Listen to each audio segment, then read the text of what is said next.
give us the cue?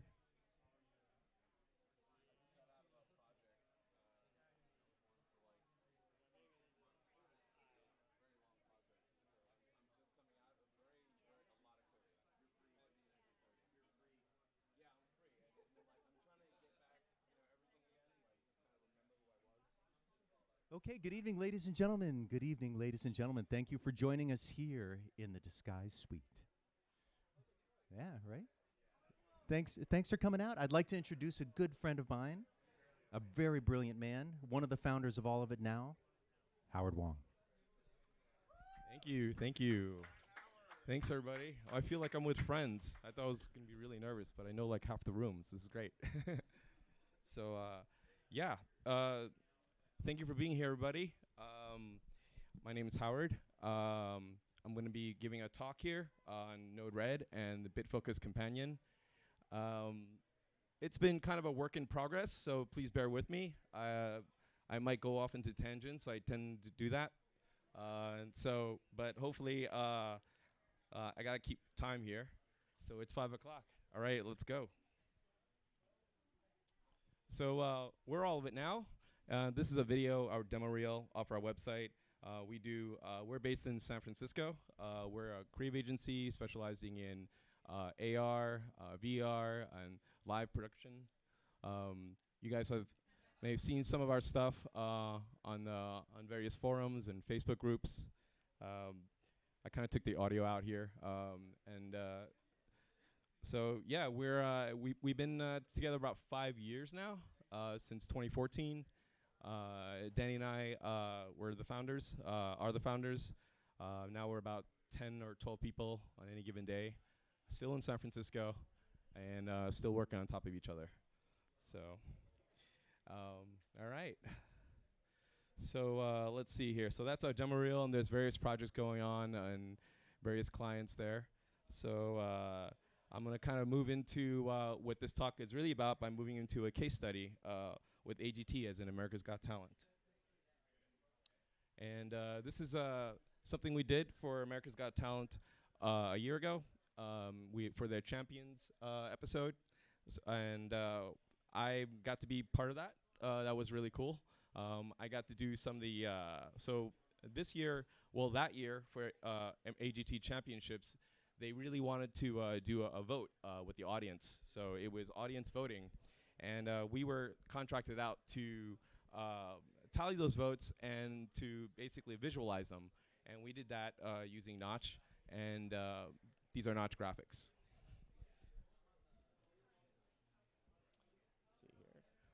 And here's some of the graphics. This is just, I kind of stole this from one of our decks. So some of the stuff, yeah, we're okay to show this, right, guys? Yeah, it's too late now. Okay. All right. Yeah, and the focus of this talk will be about the map here. So this is a video here of the map that was built in Notch, and as you can see, some of the states are extruding. The whole point behind this was that when the audience would vote, they would represent a state, and depending on the number of votes, different parts of the state would extrude, depicting kind of like election results. So, and my job was pumping the data into Notch, and that was a CSV file that that was delivered to me, and I'll get more into the workflow. Let's see here. All right. So go ends the pretty pictures, and so basically, this was my role on the project. I was here at headquarters there in San Francisco on my workstation. I would get an email. That was a CSV file, and I would use a platform called Node-RED, which is an IoT framework. I'll get more into that. And that would load in the data and then convert that into OSC and then shoot that through to the studio in LA, where the rest of the team was, and over a VPN. And that was all running on a Disguise GX2. And that was fun. The first episode was pretty scary. I didn't know what to expect. Time is of the essence when you're working on a TV set production.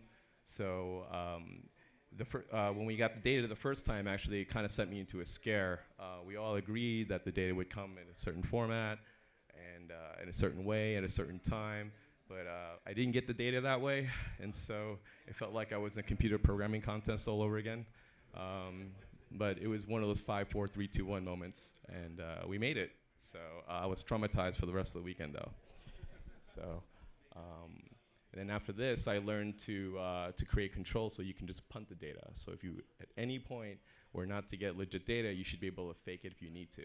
So that was a valuable lesson there. Okay, and let's see, and that. Okay, here we go. So the title of this talk, what was it here?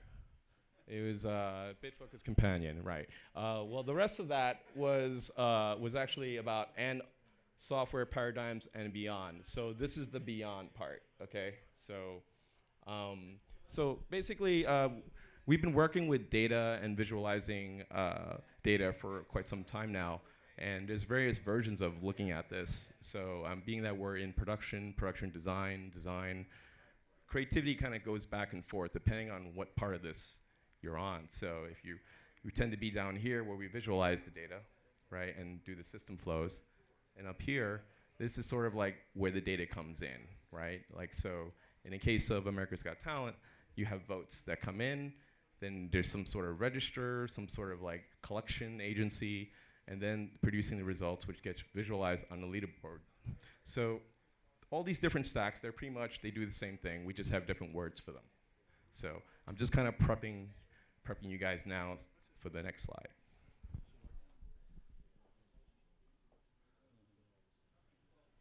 So I wanted to bring focus to the votes, register, and leaderboard stack in particular, because some of the things we've been sort of running into in terms of the frustrations of doing interactive design is that a lot of times one person has to kind of understand a lot to visualize something and also what to do with it in terms of receiving the stimuli, right? And then acting on it intelligently and then displaying something interesting.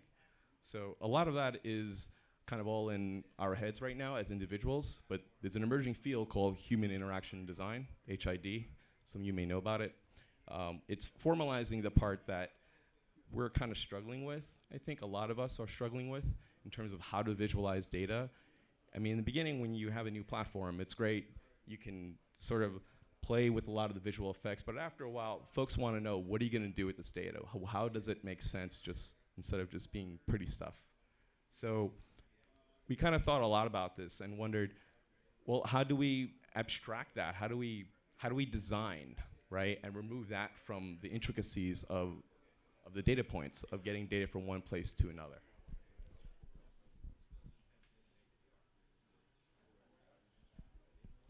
Okay, so I used to be a full-time software developer, a full-stack software developer, BDD, behavioral driven design. Has anybody ever heard of that stuff? Yeah, so it's basically, in software design, we need to describe specs, right? We need to describe what we're gonna do before we do it. And the biggest thing about it is involving all the stakeholders. So you want business folks, as well as technical folks, to be able to understand what you're trying to do, a common language, a common scheme, so we're actually maintaining documentation that is actually useful and that we can capitalize on moving forward. So this is a sample. I figure I'd just dive right in here. So scenario, a vote is taking place. Given votes are collected, when collected over 100 votes, then the winner is displayed. So this seems to make sense, right? So I'm going to show you how this should convert into code. And this is really, really important because this is where business folks and stakeholders beyond us can get in on this. This is kind of part of previs, you could say. It's speccing.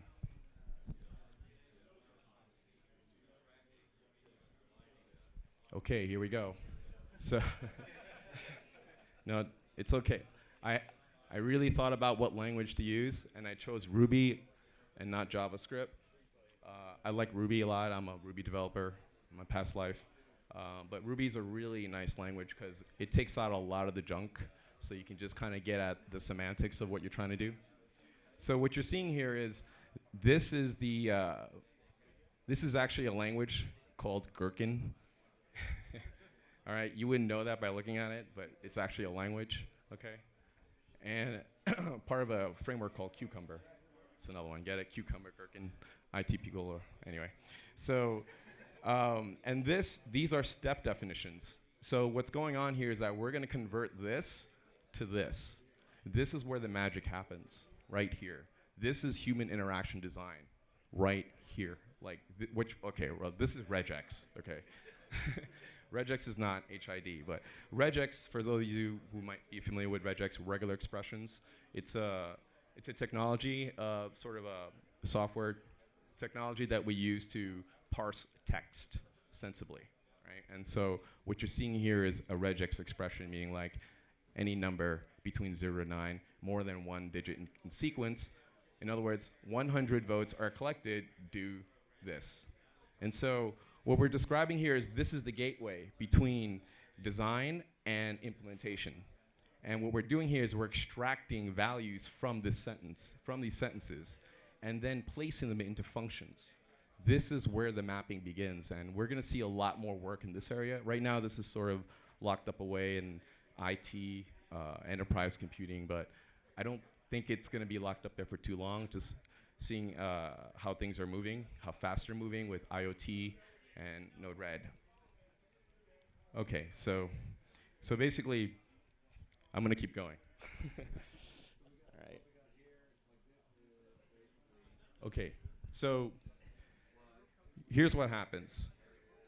So remember that paradigm we saw earlier with the vertical, the stacks, right?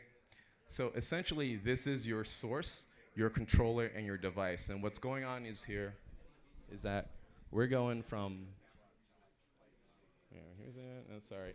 Here, no, sorry.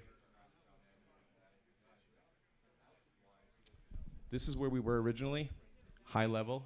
We went from here to here, right? Some of you can relate to some of this, but this is how we went from here to here when you saw those step definitions. Okay, so yeah, this was the abstract part of the talk. So if you made it through, it's gonna get, it's downhill from here. Okay, so Node-RED, what this talk is advertising about. Node-RED is basically it's a flow-based programming environment. So you're all familiar with that. If you're familiar with Notch, Touch, anything with a node-based programming environment, that's what flow-based is. So it's basically a series of data sources with rules and triggers.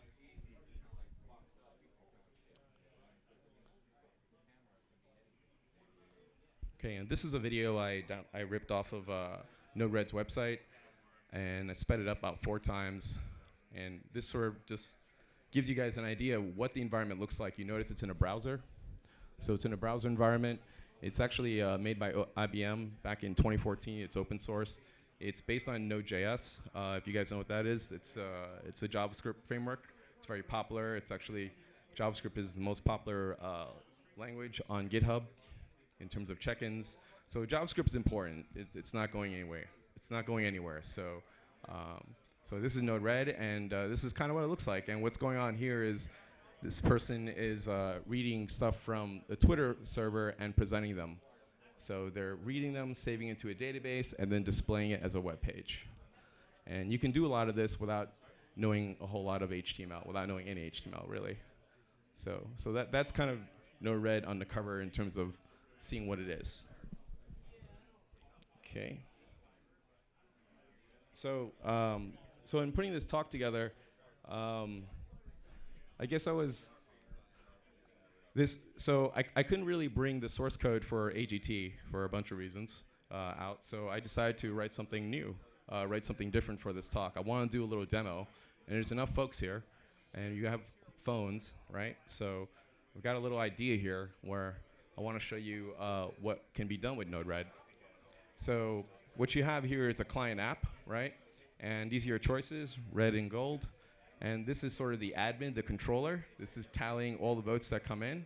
And then this gets sent to some OSC receiver, which could be Notch, could be Unreal, could be anything that could take in an OSC data source, and you may want to visualize it or not. Does anybody have a phone? Okay, so here's my yeah. So all you gotta do is bring up your camera. You don't need a QR code app, and if you can get to this, and hopefully you guys won't crash my machine. This is yeah. Are you getting that? And if one of you get it, it's cool because on the app itself there'll be a QR code. So just look at your neighbor, and you can just sort of scan it from there. Great. Are you guys there? Well, let's see. If you guys are there, let's see what I can do here. Oh, should I? Hey, let me do it again. Everybody get that? Yeah, I know. Yeah, I didn't want to deal with the watermark. All right. Okay, so I'm gonna assume you guys have that.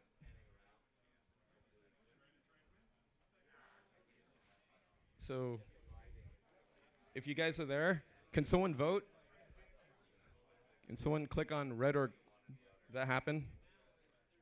There, is that a vote? Someone voted. There we go. Okay, great. Yeah, what's the Wi-Fi? Yeah, I think I've got hotel room Wi-Fi. So, yeah, so it's happening. Folks are voting right now. So here, let me make this so it fits. There we go.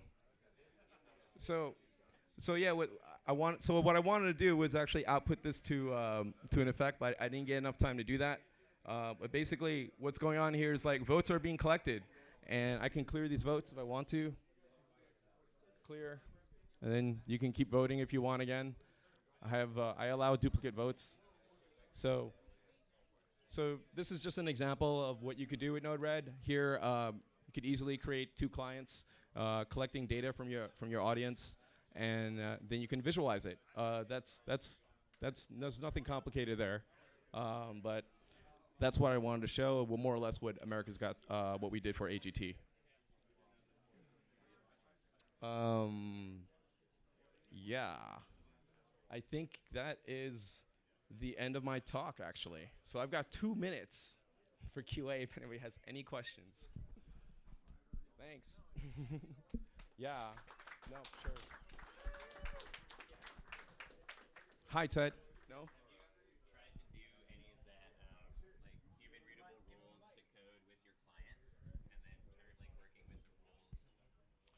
Um, I haven't used, so truth be told, right, I haven't actually used Gherkin. I do use something a little bit closer, further down, called RSpec, which is very particular to Ruby, the Ruby framework. Yeah, it's really good. It's actually been wonders in terms of negotiating and understanding specifications with the client. So there is a sort of nomenclature that comes with when this, then it should do this. And it's been really helpful in terms of clarifying SOW, statement of works.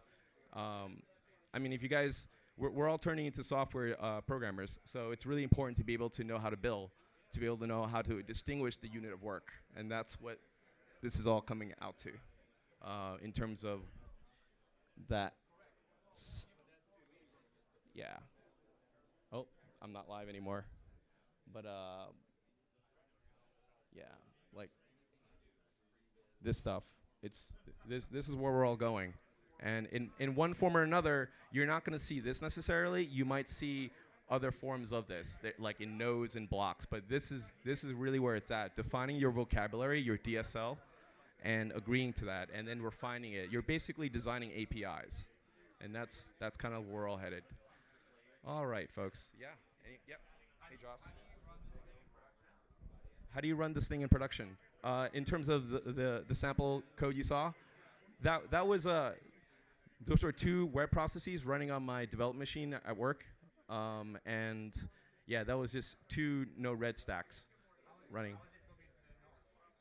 Um, it's not at the moment, but Node-RED has OSC out, so I can just send it through UDP to any client. So that's what we did for AGT. I just because this presentation wasn't so long and I only had one computer. I was gonna bring this mixer and 4 laptops. It was just excessive. So I said no, let's just keep it simple. You get the point. It's OSC out. It's an advanced crowd. You guys know what we're doing, and so if you have more questions, please come to me. I'm very happy to share my Node comp and actually go through Node-RED. I actually have it on my desktop, so I can show you more about Node-RED. Been working with it for a few years now. Yeah. Yeah. Hey. What's up, Mike?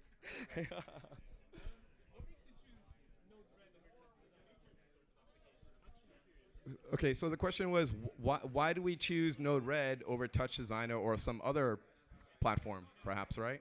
It's a really good question. So um, I've got my opinions. This could be an opinion. This could be all right, take it for what it's worth. But Touch Designer has been around for a very long time. It's a general purpose framework, and it's also kind of a heavy client. It's not web-based. So Node-RED is kind of latest greatest. They have the advantage for just being more modern because they came out more recently. Uh, Touch Designer is an OpenGL framework and a logical framework all built in one. There's a whole lot going on there. And it's not open source. So Node-RED, for a lot of reasons, it's a lot thinner. It can run on a Raspberry Pi, and it's open source. It's written so that you could go in there and actually modify and add your own nodes. So it's built to be community driven. Yeah.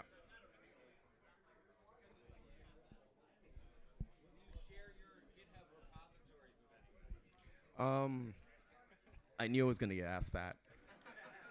Yes, I will share. I will share. Actually, yes, I was planning on sharing this one. So yes, I will share. I will be happy to share it. Yes.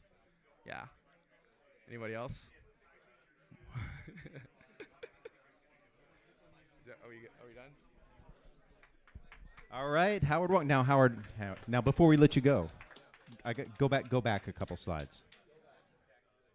Keep going. Keep going. Keep going. Keep going. Right here. Madman. That's crazy right here. Right? That's crazy. Yeah. Yeah. Yeah. So, ladies and gentlemen, a special thanks, Howard Wong. Thank you so much. Brilliant, brilliant. Obviously, whoever's presenting, you got to come with the real deal if you're going to follow that up. And while we got our hands together, let's have a little special thanks out to our host, Floretta and Nikita. Thank you, guys, for putting everything together. So special thanks, Floretta and Nikita.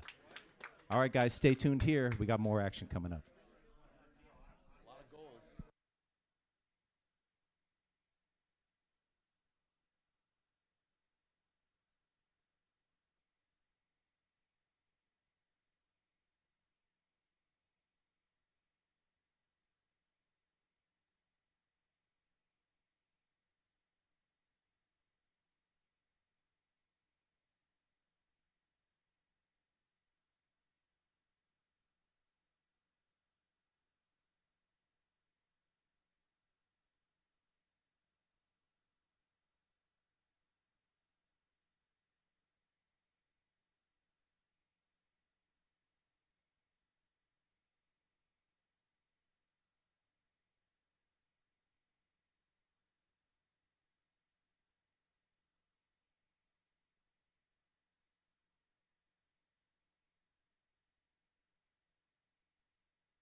Check, check.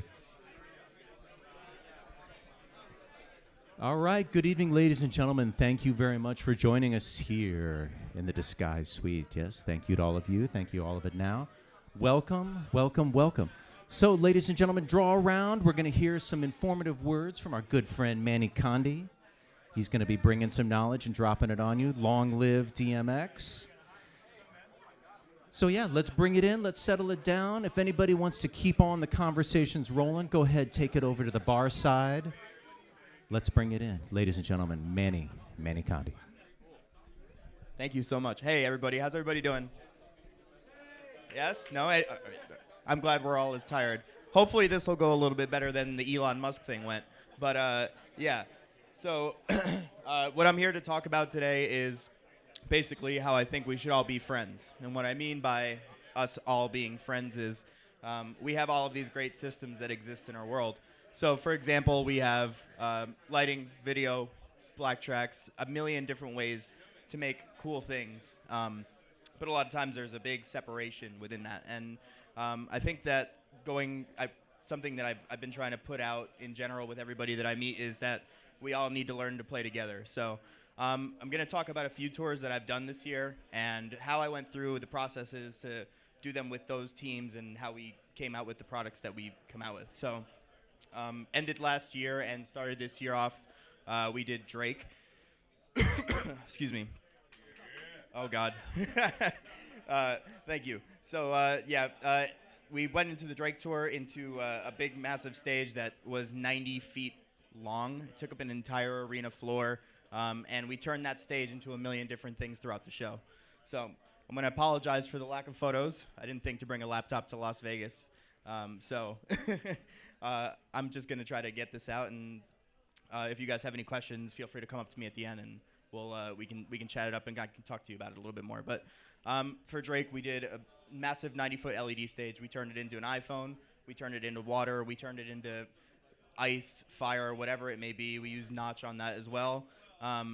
Being the lighting and video programmer for that, I ran GX2s with Sock Puppet, and I was able to program everything symbiotically. I pixel mapped every light in the rig so that we had the opportunity to kind of bounce video and lighting off of each other, and we kind of created a really cool little marriage for that show, especially something that was so video heavy. But we go into something like I did this year with Khalid, and programmed that show with Sock Puppet as well, in tandem with another lighting programmer. So working with another person kind of has its challenges in the sense that you don't know, kind of how you're going to put together this whole big show. So what we did was we patched a ton of layers, and we also had a bunch of content that didn't work out, but what we ended up doing was we used the D3 to just create content with images. Instead of doing rendered content, we did Notch. We used something as simple as shapes to create full content for songs using Sock Puppet programming. And, basically we try to kind of marry all those things together for everything that we do. But essentially that's what I do and kind of what I wanted to talk a little bit about. But I'm also open for questions. So if anybody's got anything, I'd love to kind of make it a little bit of an open discussion as well. If anybody's curious about workflows or anything like that.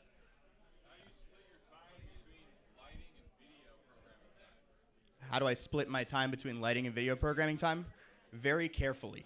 Not every project I will do both on. So if I walk into something where I feel like the workload is going to be too heavy, I'll bring in somebody else to help program, but we're still all programming in the same show file as far as MA goes. We're programming in the same session in the same show file.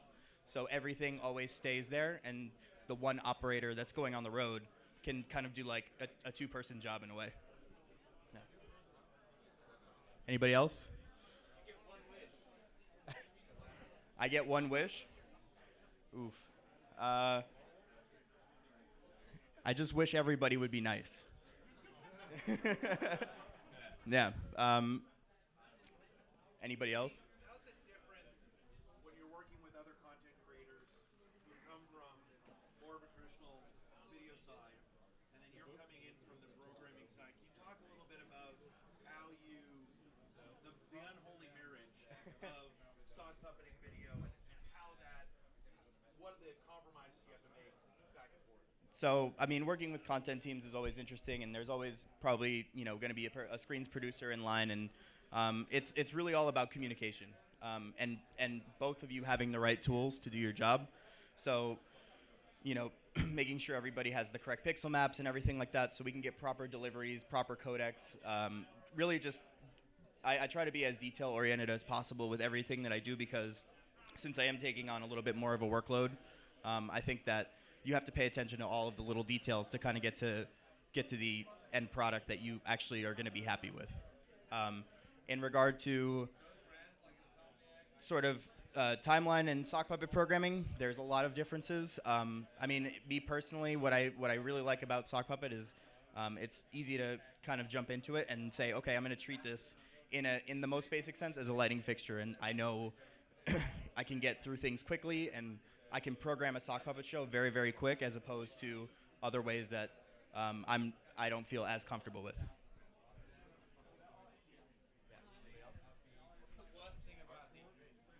What's the worst thing about D3?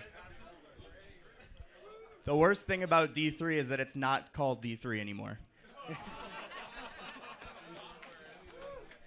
Very good point. Yeah. Anybody else?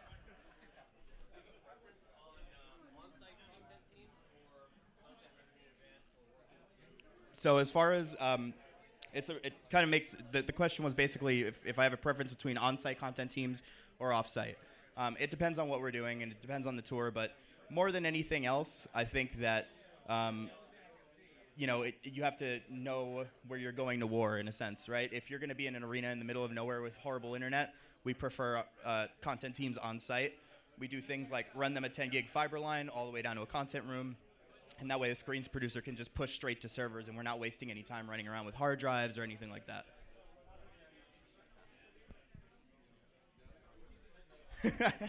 One more.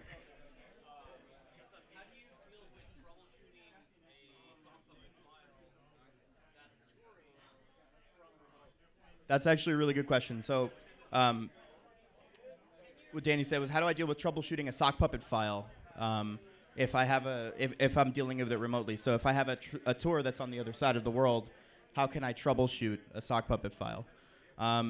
It's hard because not all the time, and even if there was a way where I could remote into the server, I'm not in front of a computer 24/7. So you kind of have to go off your head with order of operations, in the sense of like, okay, what's not working? Let's ask those questions first, and then once we assess what's not working, we can kind of go down the list of troubleshooting. Like, is it getting DMX? Is it getting this? Is it getting that? Where are our issues? And we can kind of go through testing channels for that. Troy. Talking about playing content on the rig, what's your content workflow? Like, do you have custom content rendered for the rig, or are you scaling down your main server? As far as pixel mapping goes, we're doing a little bit of both. So basically, using content that's already been created, delivered, and a content team that doesn't exist anymore. If I wanted to pixel map that around the rig, then I'm using things like feed maps and scaling in order to get those to actually look good on pixels. Correct, yeah. Exactly, yeah.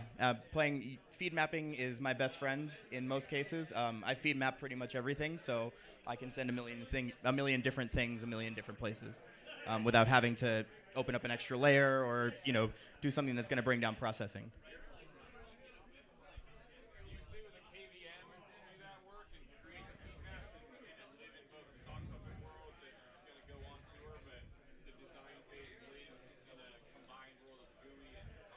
Definitely, yeah. So what I do request every time I go to a venue, basically, if I'm programming a tour, I say, all right, at front of house, I'm going to have my lighting console, and then I'm going to have my KVM as well. So I'm sitting on a KVM, and I'm kind of jumping back and forth between the two to do things quickly, yeah.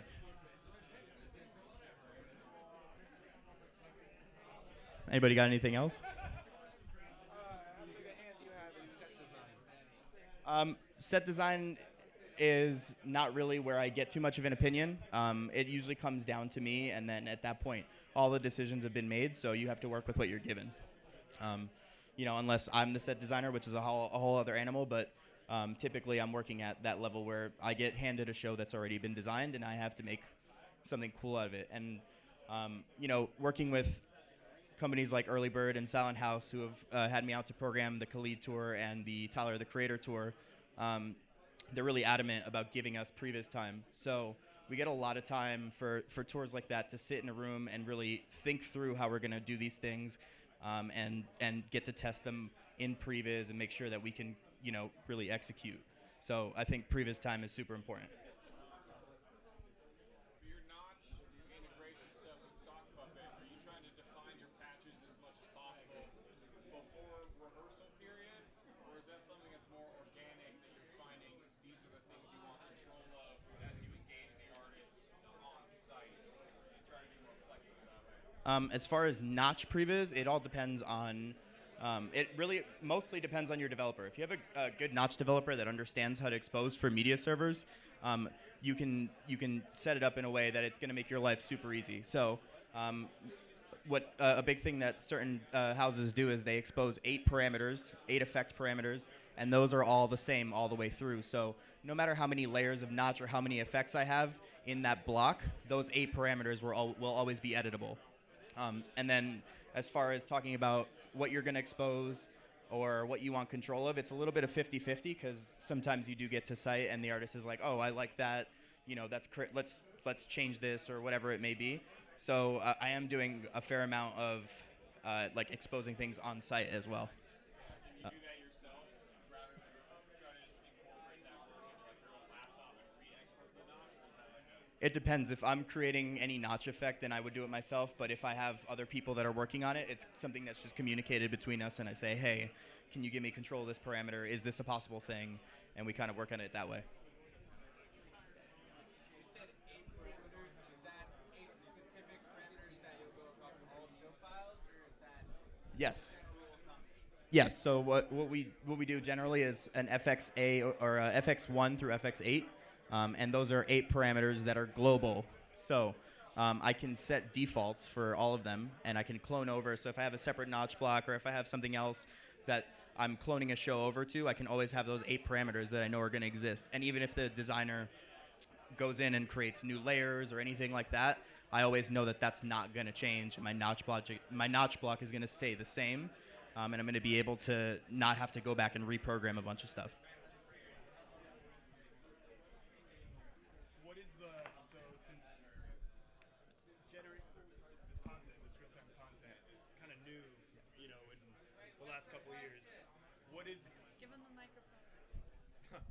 So the question is, since generative content, I mean, it's been out for a while, but now it's becoming more of a common, workflow within this industry. What is the thing that you hate the most about it, and what actually makes your life, what makes you hate your life when working with this and saying like, oh, I just want to work with video files instead?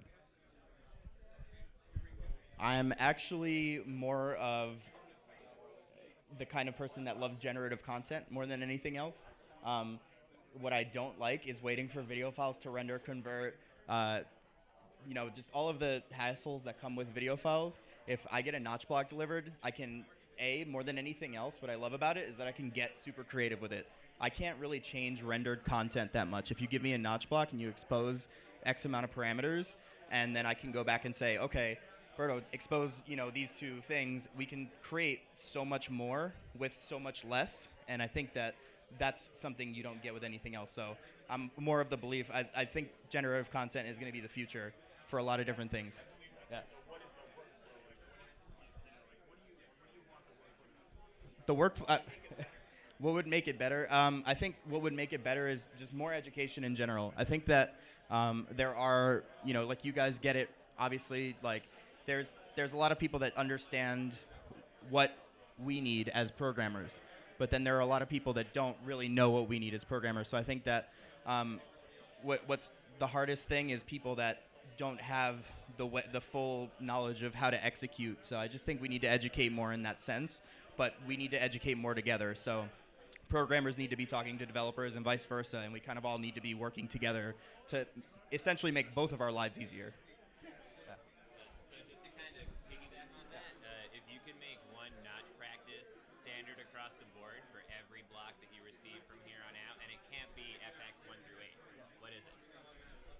If I'm gonna make one thing absolutely global that's not FX 1 through 8 for a notch block, I mean this probably goes without saying, but a wet dry should be there always, no matter what. You know, very simple controls, blend modes, wet dries, stuff like that. That little things that can make a huge difference should be on every notch block. Things that we think to use in video files a lot, like blending. You know, I think all of those things should be a part of the global profile. Handle server side, something like a wet dry for a notch block. In a set, well, yeah, from the server, I just meant like the way that I'm building my profiles. I think that globally, that's something that I would use across the board forever, and I wouldn't change it at all. But yeah, definitely more of a server side thing.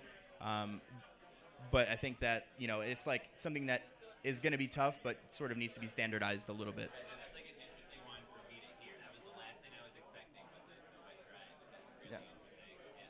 Yeah, I mean, I love the fact that we have this great tool like these GX2C boxes, and then you get a really great notch developer that makes something that challenges the machine, and then you really have the opportunity exactly, you really have the opportunity to dive into this stuff and really create something that you didn't know was there, and that's why I love it so much. Yeah. Anybody else? So when you're setting up these shows, and it's like a touring show and it has like a lot of longevity to it, is there anything that you're doing from like an MA2 workflow side or a content spec side or even system engineering to ensure like a reliable product that goes out? And how do you make it repeatable night after night? And also, if you're handing it off to an operator, how do you make it easy for other people on the team to integrate with it? So giving it longevity and making it reliable are two things that I always think about ahead of time. And when I've started at the beginning of this year thinking about how I was going to approach things going forward, I said, okay, well, going back to everything kind of being uniform and standardized. I make a profile for video layers. I make a profile for everything that I use, and I use all those same profiles all the time. I'm always using the same starter show file, and I always make something that's easy for a lighting guy to understand that doesn't have any experience with video, that may not know anything. I can say, hey, this is your layer attribute.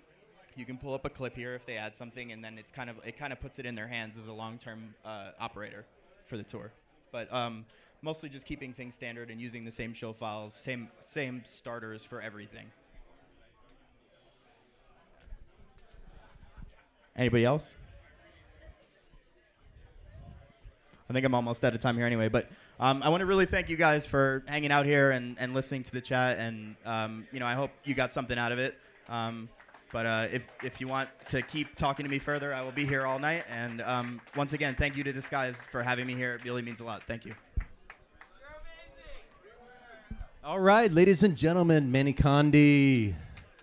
Fine work. All right, thank you very much. Coming up next is going to be Joss and all of his 10 bits, so stick around, peoples.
Hello, hello. Whoa.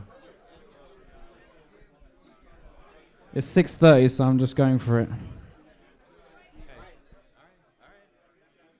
All right. Thank you very much, ladies and gentlemen, for joining us. Thank you so much. And now, ladies and gentlemen, we're coming up here, Joss Gray, and all of the bits that you would like to get into the system and get it on out.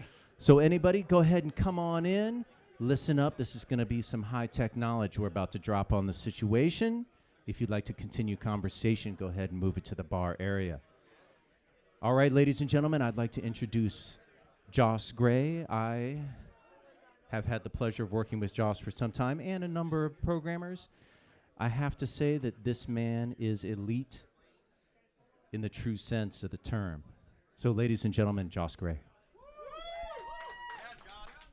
Thank you, Troy. Hi, I'm Joss, and I'm a software engineer at Disguise, and I've been working here for quite a while, off and on, since the UVA days. So, had a bunch of late nights with Ash trying to get things to go work and stuff like that. So this is going to be quite a brief talk about 10-bit. It's the first talk I've ever done, so you have to excuse, I don't know, if it's quite brief. Okay, let's just go. Also, I've just relocated to Los Angeles, so if you're in the area, come by the office and say hi, and if you want to talk about D3 or have any issues or whatever, I'm around. Okay, so firstly, I need to find the clicker. Yeah. Okay, so firstly, what is 10-bit? Okay, it's two words that we throw around quite a lot. Well, what does it mean? Well, this is 1 bit. This is 2 bits. This is 3 bits, 4 bits, 5 bits, 6 bits, 7 bits, and 8 bits. And you can't really see there, but there's 256 shades there. And that's why we have 0 to 255 and D3, because it's 8-bit brightness or 8-bit color. And there's 9-bit and there's 10-bit. And those basically look the same, because I should have done this on a 10-bit display, but you can't see any difference there. So yeah, you should go look at the demo station over on the right, which has a 10-bit test card which actually shows these properly. Okay. So firstly, 10-bit. Oh. 10-bit, yeah. Well, okay. BPP or BPC, what do these terms mean? Well, they both refer to bit depth, which is, bit depth is the number of bits in a channel. What is a channel? 1, 2, 3, 4. No. DMX channel? No. No. Pixels or colors are made up of multiple channels. Red, green, blue, alpha. And the BPC or bits per channel is the number of bits in these channels. So it's a component of a pixel. It's also confusingly referred to as all these things. So bits per color, bits per component, bits per pixel component, bits per color channel, bits per sample. These all refer to the number of bits in a component of a pixel. Yeah, a lot of words. Okay, next. What is BPP? Well, this is bits per pixel, or the bits depth of the entire pixel or color. And so what this means is this is the sum of all the bit depths of the channels. So it's essentially the bit depth of the entire pixel versus the bit depth of the components. And how they relate is that, there you go. So 30 bits per pixel is the result of an RGB color with 10 bits per component. So red has 10 bits, G has 10 bits, and B has 10 bits. Okay, so sometimes you don't ever see bit depth. You see something like HDMI ultra deep color. Like, what does that mean? It's like 3 capital words and then deep color at the end. Okay, and it's hidden in the picture setting, not in general or in the system. Like, what is that about? Well, deep color is kind of similar, but it's not actually referring to a specific bit depth. Instead, it's referring to the ability the ability to display over 1 billion colors.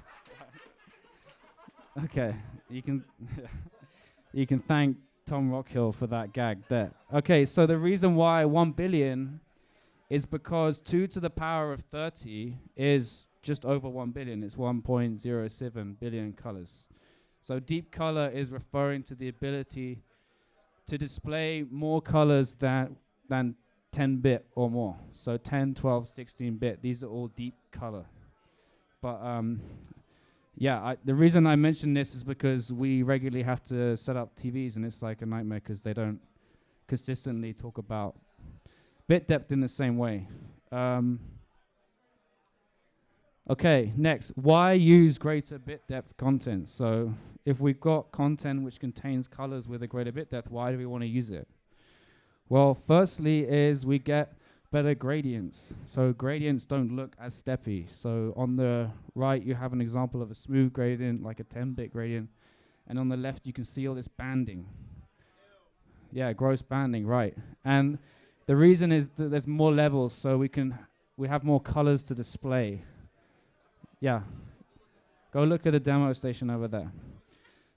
The second reason is we have greater dynamic range. So when you have 10-bit, you can use something like HDR gamma curve, which is basically a way of distributing the brightness across the lower and higher ends of the range provided by the greater bit depth.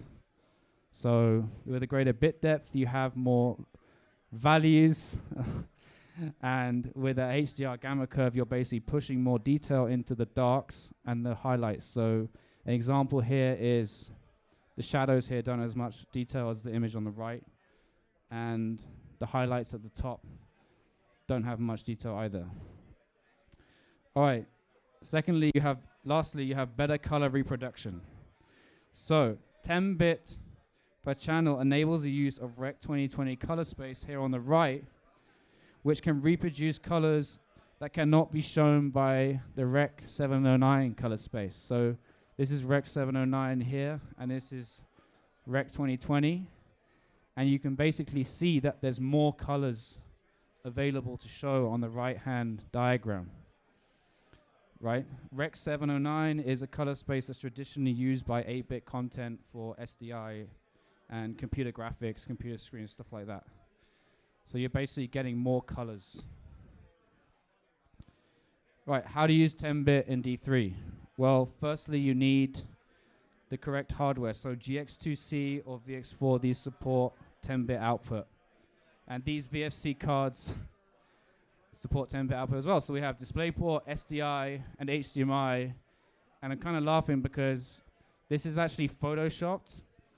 And I downloaded this off the website. So so I think it's a DisplayPort card with the connector changed. Anyway, yeah.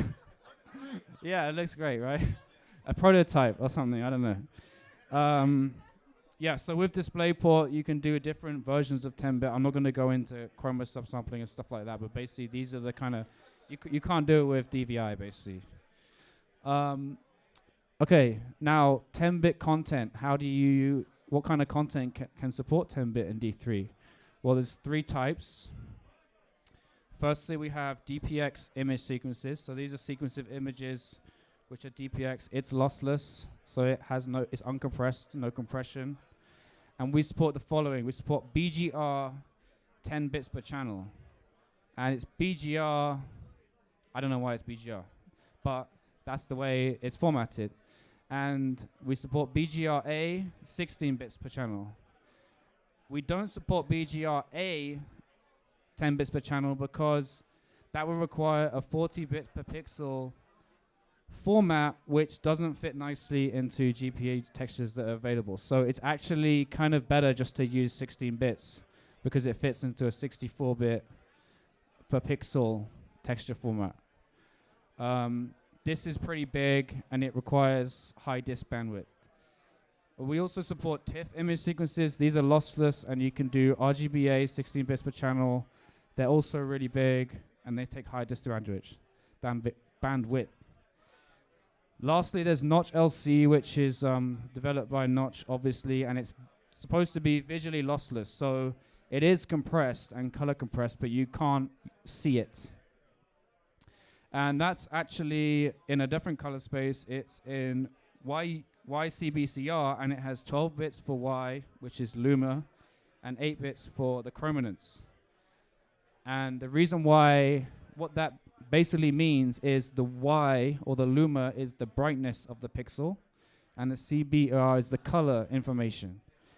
And they've basically added more information for the brightness because the human eye is able to, is more sensitive to brightness than it is to color.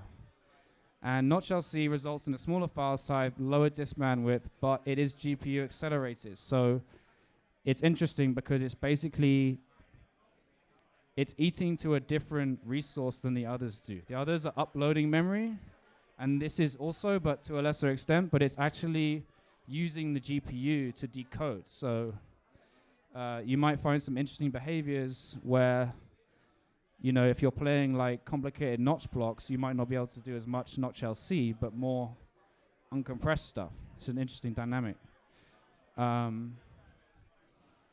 Okay, next. So 16-bit compositing. So in R17, which is the next release, is supposed to be out the beginning of next month, R17 has a full 16-bit compositing pipeline when 10-bit output is enabled. Currently, R16.1 and R16 has 16-bit compositing, but only specifically for video playback. So some elements of D3 are do not support a greater bit depth than 8. Things like radar gradient, soft edge texture, LUT, and bugs, and so on. And so with the R17, you're going to get better radar, better gradient, better soft edge textures, LUTs. Anything that's rendered generatively is going to look better. Same thing for notch blocks. Notch blocks can make full use of the 16-bit texture we give it, which means that I think if you enable the HDR mode on your notch block, it's basically going to be rendering at 10-bit or more. Yeah, 16-bit compositing is also important because it reduces the accumulative errors that are created when you have a lower bit depth compositing and the results are a higher one, but they constantly get quantized down to a lower bit depth. So basically it just looks better. The quality is better. Next, another aspect of 16-bit compositing is that we had to do 32-bit float parameters for brightness and color. And this was a requirement so that we could do full fade down, you know, keyframing brightness, things like that could be just as smooth as when you do that kind of thing in content. And a side effect of that is that you can do things like brightness and color control with 16-bit precision or over DMX, or 32-bit control over OSC. And this is a little screenshot of the DMX personality editor that's going to be in R17. So you can now choose, you know, RGB 16-bit color, and yeah, you should just get better results.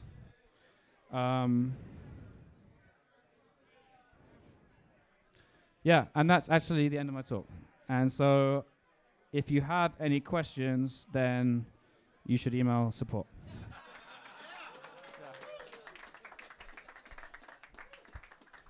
But yeah, I don't know. Does anybody actually have any questions? Yeah, okay, Michael.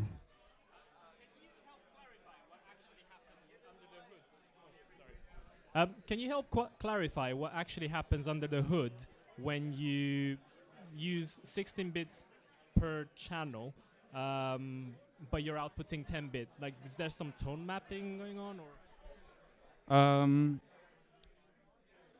So there's kind of 3 texture formats in play. There's the format of the content, there's the format of the compositor, and there's the format of the what's called the back buffer. And the back buffer is essentially the surface that we output.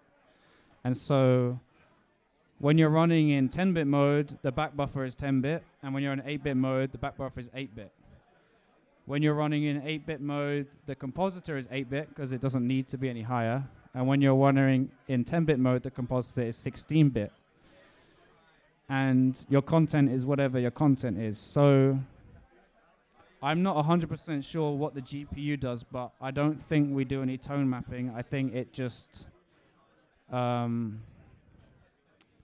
like quantizes it down to the lower resolution. Yeah, so it's you basically just lose the higher bits of information or the detail when it's converting between formats.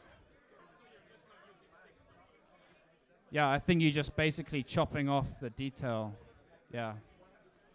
All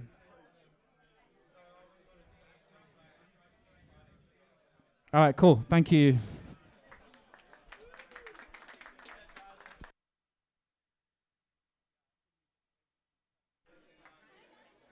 All right, thank you very much, ladies and gentlemen. Joss Gray. The bottom line, 10 bits, people. Tech up, 10 bits. It's here. It's happening. All right, stay tuned. Rod McLaughlin will be next. Thank you very much.